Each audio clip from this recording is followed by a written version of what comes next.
Bonjour à toutes et à tous, salut Jérémy. Salut Fab. On est très heureux de vous retrouver pour un nouvel épisode de Bruce Outside à la rencontre de nos partenaires. Alors vous avez quelques indices derrière nous. Il y a un vieil adage qui dit on n'est jamais aussi confort que quand on est chez soi. Géré, où sommes-nous cet après-midi? Alors nous sommes au cœur de Marseille, nous sommes au parc Borély. C'est l'un des parcs et des jardins publics les plus connus de la ville. Pourquoi une scène au parc Borély à Marseille en plein mois de juin? C'est tout simplement parce que nous sommes au cœur des préparatifs du festival Mars Attack. Mars Attack, c'est le festival de musique urbaine, électronique et hip-hop de Marseille. Le groupe Bruce, d'après ce qu'on me dit dans l'oreillette, accompagne ce festival depuis quelques temps. Est-ce que tu peux nous en dire un mot? Tout à fait. Le groupe Bruce est partenaire du festival depuis 2018, date de notre rencontre avec Béatrice et Laurence. Et on s'est retrouvés tout d'abord en tant que soutien. Puis petit à petit, ce soutien s'est transformé en véritable partenariat avec, depuis 3 ans, la présence d'un stand sur l'espace récréation du festival pendant les 3 jours. Il y a des équipes comme marketing de Bruce qui sont sur place, mais c'est surtout aussi des étudiants de Cage Business School qui depuis 3 ans nous accompagnent. Alors des festivals en France, il y en a beaucoup, des festivals à Marseille, il y en a aussi pas mal et de plus en plus. Jérémy, pourquoi celui-là? Alors pourquoi celui-là? C'est parce que les valeurs de Mars Attack sont entrées en résonance avec les valeurs du groupe Bruce, des valeurs de créativité, des valeurs d'innovation, d'esprit pionnier, de responsabilité et de transmission.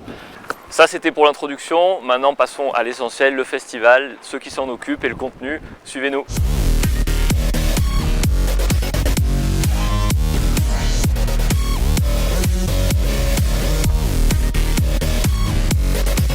Laurence, merci de nous accueillir sur le site du festival à 3 jours du démarrage des concerts.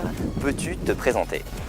Oui, merci Jérémy. Alors moi c'est Laurence Chancibaud, je suis directrice communication et partenariat du festival depuis fort longtemps, quasiment les débuts.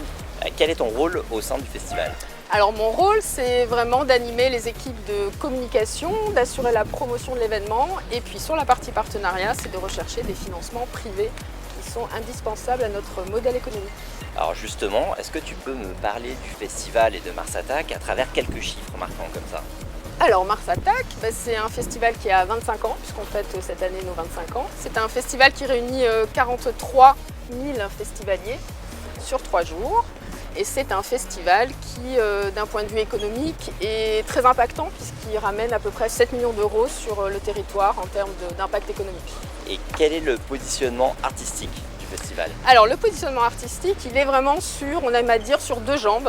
Une jambe hip-hop, culture urbaine, musique urbaine, et une jambe musique électronique. Et ça depuis quasiment sa création. Est-ce que tu peux nous raconter comment a démarré ce partenariat, comment on s'est rencontrés? Est-ce que tu t'en souviens? Moi je m'en souviens très bien. Moi aussi. C'était en 2018. Oui, exact. Le festival allait fêter ses 20 ans. Et puis tu es venu nous voir et voilà, tu aimais ce qu'on faisait, tu étais très fan de musique, très fan d'événements culturels et tu nous as dit moi voilà, j'aimerais bien m'investir et comment est-ce que je peux vous aider? Et je me suis dit qu'on avait besoin de force et que peut-être vos fruits secs et tous vos fruits méditerranéens étaient la bonne solution pour nous donner un peu d'énergie pendant toute cette période bien difficile. Quel est l'impact du festival sur le territoire d'une manière générale? Et c'est énormément d'emplois. On est plus de 3000 à être embauchés sur ce festival via nos prestataires ou en direct. Et puis c'est aussi des milliers de professionnels, de médias, de partenaires qui au moment du festival viennent travailler, faire des rencontres. Donc il y a aussi toute cette partie-là, pro, qui des fois est un peu méconnue. Laurence, merci beaucoup. Merci Jérémy.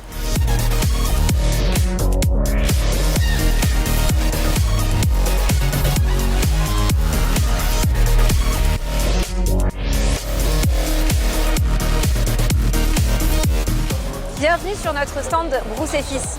Pendant toute la durée du festival, nous allons faire découvrir nos fruits séchés à une cible qui n'est pas forcément la nôtre, donc c'est-à-dire une cible plus jeune, mais aussi une cible qui n'achète pas forcément nos produits. Ce sera l'occasion pour eux de déguster des dattes, mais aussi des cranberries, du gingembre, de la mini-figue, tout en s'amusant, puisque notre slogan pour ce festival, c'est mange une date, explose le score et repart pour l'éclate. Puisque après avoir pris un boost d'énergie avec nos dates, ils vont pouvoir éclater le score à la maillotche ou pourquoi pas tester leur souplesse au limbo. Pour Brousse et Fils, ce festival est l'occasion d'élargir notre cible et de proposer nos fruits séchés à un plus large public.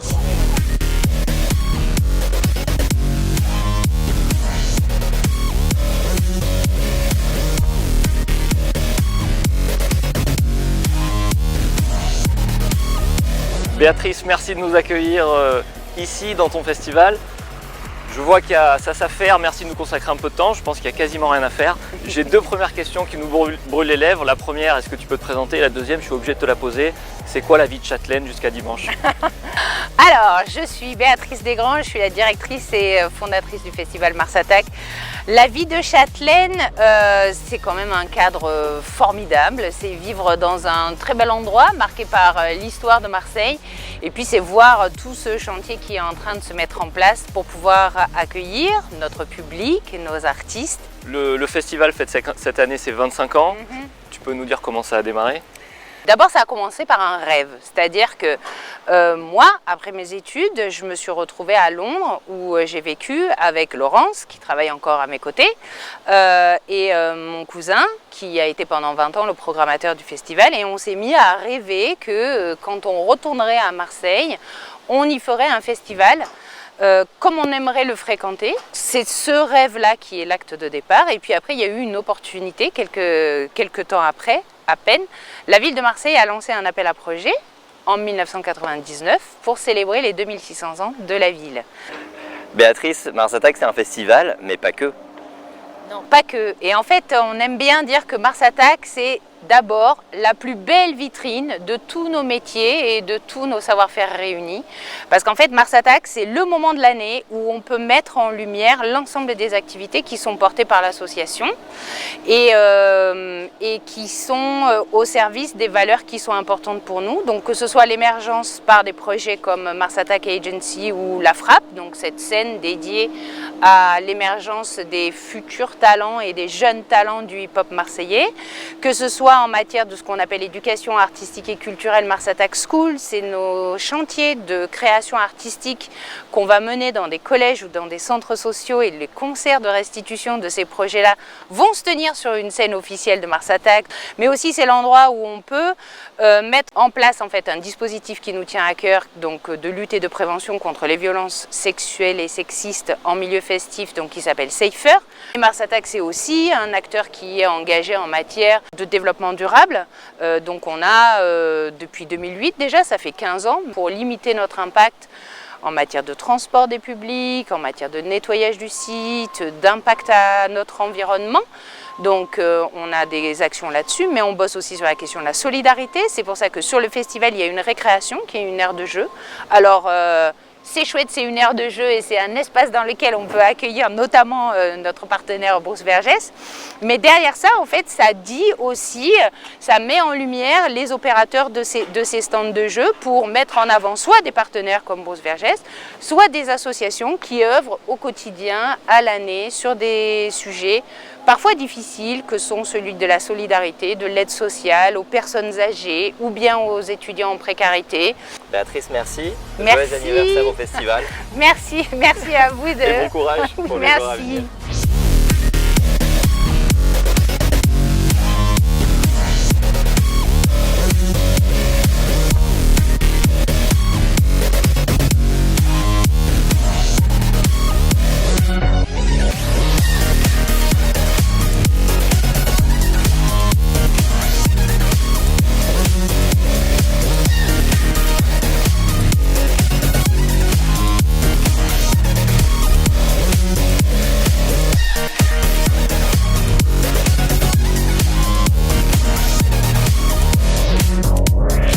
Le festival 2024, c'est terminé. On s'est changé, on a fait nuit blanche rien que pour vous. On vous fait un direct depuis 24 heures. Qu'est-ce que tu retiendras de ce festival? On retient les gros shows de Patrick Mason, de Chaim, de Caris et surtout le stand Brousse et Fils de la Maillotche. On va revenir l'année prochaine et on vous donne rendez-vous sur les routes de nos filières et de nos partenaires pour une prochaine édition. Merci de nous avoir suivis, à très bientôt. Salut!